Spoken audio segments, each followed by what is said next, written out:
جو خود میلا ہو رہا ہے، جو دوسروں کو میلا کر رہا ہے۔ حدیث پاک میں ہے کہ جو بندہ صاف ستھرا رہتا ہے تو اس کے کپڑے بھی ذکر کرتے ہیں، اور جس وقت وہ گندا ہو جاتا ہے، میلا ہو جاتا ہے، اس کے کپڑے ذکر کرنا بند کر دیتے ہیں۔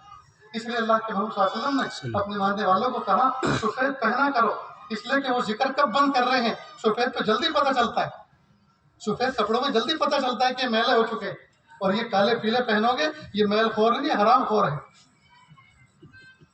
ہاں کبھی مجبوری ہے، کوئی ایسا کام ہے، جی کوئی ایسا کام ہے، یہ نہیں کہ آپ کلر والا نہیں پہن سکتے، جائز نہیں ہے، حرام ہے، ایسا نہیں ہے، آپ پہن سکتے ہیں، لیکن اسلام کا مزاج یہ ہے کہ آپ اجلے اجلے صاف صاف پہنو، تاکہ جب وہ میلے ہو جائیں تو آپ کو سمجھ میں آئے، آپ کے گھر والے تمہیں احساس دلائیں، چھوٹے چھوٹے بچے بھی احساس دلائیں، ابو تمہارے کپڑے ڈھکتی ہیں، ابو تمہارے کپڑے میلے ہیں، کپڑے بدل دو۔ تو اس کا فائدہ کیا ہوگا کہ دوسرے کہیں گے، خود کو دکھے گا، اور دوسرے آر دلائیں گے، شرم دلائیں گے، تو آدمی جلدی بدلے گا، تاکہ کپڑوں کا ذکر دوبارہ چالو ہو جائے۔ یہ اسلام کا حکم ہے۔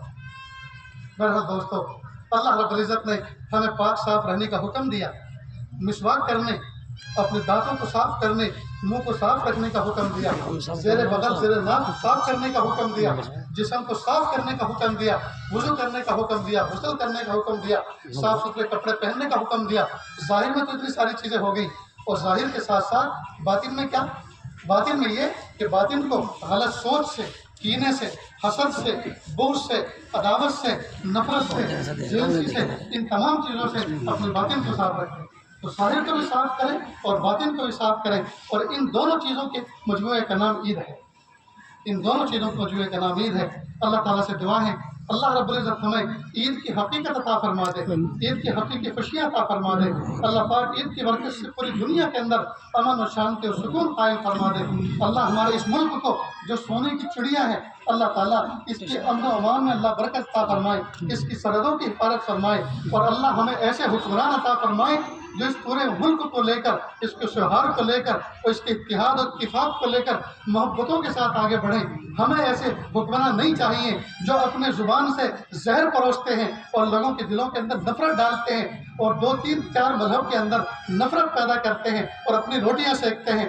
ہمیں ایسے حکمران نہیں چاہیے۔ پیارے اللہ، ایسے حکمرانوں سے تو ہماری جان چھڑا دیجیے، جتنا جلدی ہو سکے جان چھڑا دیجیے۔ ہمیں تو ایسے حکمران چاہیے جو راتوں کو جاگیں اور روئیں جنتا کے سکون کے لیے، ان کی راحت کے لیے، نہ یہ کہ جنتاؤں کے اندر اور پبلک کے اندر نفرت پیدا کرنے کے لیے۔ ہمیں ایسے حکمران نہیں چاہیے۔ اللہ تعالیٰ سے دعا ہے اللہ تعالیٰ کہنے سننے سے زیادہ عمل کی توفیق عطا فرمائے۔ وآخر دعوانا الحمدللہ رب العالمین۔